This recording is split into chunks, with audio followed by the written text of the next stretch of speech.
সিএএতে আবেদন করে পেলেন ভারতীয় নাগরিকত্ব। সিএএতে আবেদন করে অবশেষে ভারতীয় নাগরিকত্ব পেলেন মালদা জেলার গাজলের শঙ্করপুর এলাকার এক দম্পতি। তাদের নাম মহেন্দ্র কুমার সিংহ এবং তার স্ত্রী আরতি সিংহ। ধর্মীয় কারণে বাংলাদেশ থেকে বিতাড়িত হয়ে এদেশে আশ্রয় নিয়েছিলেন তারা। অনেক চেষ্টা করেও এতদিন তারা ভারতীয় নাগরিকত্ব পাচ্ছিলেন না, ছিল না ভোটার কার্ড। এমতাবস্থায় মাস তিনেক আগে তারা সিএএতে আবেদন জানান। বাড়িতে গিয়ে তাদের হাতে সিএএ শংসাপত্র তুলে দেন স্থানীয় বিধায়ক চিন্ময় দেব বর্মন। এত বছর পর ভারতীয় নাগরিকত্ব হাতে পাওয়ায় প্রধানমন্ত্রী এবং স্বরাষ্ট্রমন্ত্রীকে অকুণ্ঠ ধন্যবাদ জানিয়েছেন এই দম্পতি। মহেন্দ্র কুমার সিংহ জানিয়েছেন, বাংলাদেশে টাঙ্গাই মির্জাফর এলাকায় বাড়ি ছিল তাদের। 93 সালে ভারতে এসেছিলেন।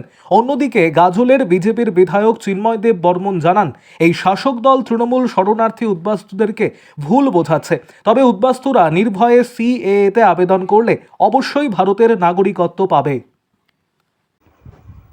আরও আপডেট থাকতে আমাদের ভিডিও শেয়ার ও ফেসবুক পেজটিকে লাইক করে ফলো করে দিন।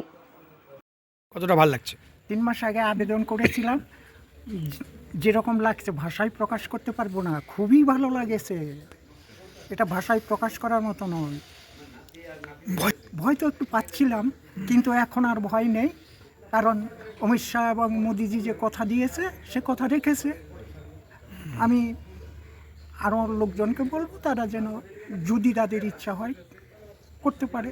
কমাস হ্যাঁ, কমা 3 মাস আগে। কে দিয়ে গেল আজকে? আজকে দিয়ে গেল গাজলের বিধানসভার MLA বিধায়ক। আপনার হাতে দিয়ে গেল? হ্যাঁ হ্যাঁ, আমার হাতে দিয়ে গেল।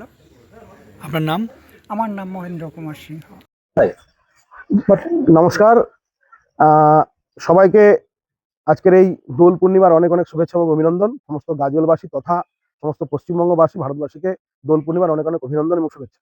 আমি অত্যন্ত আনন্দ এবং গর্বের সঙ্গে জানাচ্ছি যে ভারতবর্ষের সরকার যে সিএএ, যে সিটিজেনশিপ অ্যামেন্ডমেন্ট অ্যাক্ট আর তারা চালু করেছেন, তারই বহু উদ্বাস্তু শরণার্থী এই গাজল বিধানসভার অন্তর্গত রয়েছেন, যাদের 2002 সালের ভোটার তালিকায় অনেকের নাম ছিল, অনেকের নেই।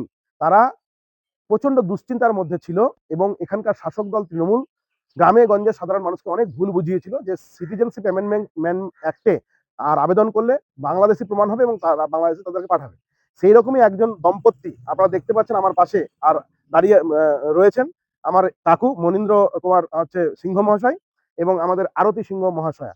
এই দুইজন বয়স্ক দম্পতি যারা দীর্ঘ কয়েকদিন আগে আমাদের এই সিএতে আবেদন করেছিল। ভাই মধুসূদন কুন্ডু আর তার উদ্যোগে এখানে গোটা গাজলের সিএ ক্যাম্প পরিচালিত হয়। তার উদ্যোগে ওনারা আবেদন করেছিল এবং আজকে আর ওনাদের হাতে শঙ্করপুর যে আমাদের পাড়া বা গ্রাম, সেই গ্রামের এই দুইজন দম্পতিকে আমরা সেই সার্টিফিকেট তুলে দেওয়ার উদ্দেশ্যে আমরা এখানে সমবেত হয়েছিলাম আজকের এই দোল পূর্ণিমার দিনে। দেখুন, সত্যি সত্যি বিষয়টা তো এরকম নয়। বিষয়টা হচ্ছে দেশ ভাগ হয়েছিল দ্বিজাতিত্বের ভিত্তিতে, অতএব এই দেশে সমস্ত হিন্দুরা থাকবে, এটা নিয়ে কোনো দ্বিমত নেই। কিন্তু এই যে বয়স্ক দুজন মানুষ, তারা এই বর্তমান রাজনৈতিক পরিস্থিতি এবং এই রাজ্য সরকারের যে বিভ্রান্তি, তার ফলে তারা প্রচন্ড দুশ্চিন্তার মধ্যে ছিল। এবং আমি অত্যন্ত গর্বিত যে আমি ভারতীয় জনতা পার্টির একজন সৈনিক এবং ভারতবর্ষের সরকার যে আইনটা করেছে সিএএ, মানে যাদেরকে নিয়ে কোনোদিন কোনো সরকার ভাবেনি, কেন্দ্র সরকার ভাবেনি, সেই আজকে ভারতবর্ষের ভারতীয় জনতা পার্টি, ভারত সরকার, মোদীজির সরকার সিএ অ্যাক্ট চালু করেছে এবং আজকে ওনাদের হাতে এই শংসাপত্র তুলে দেওয়ার পরে ওনারা আজ থেকে গর্বের সহিত আর ভারতের নাগরিক হলেন এবং এই মুহূর্তটা আমাদের কাছে অত্যন্ত আনন্দের এবং গর্বের। এরপরে যে সমস্ত শরণার্থী ভাইরা আর তৃণমূলের বিভ্রান্তিতে তারা আবেদন করছেন না, আমি মনে করবো তারা প্রত্যেকে আবেদন করবে এবং এই সিএ এর মাধ্যমে তারা ভারতবর্ষের নাগরিকত্ব লাভ করবে।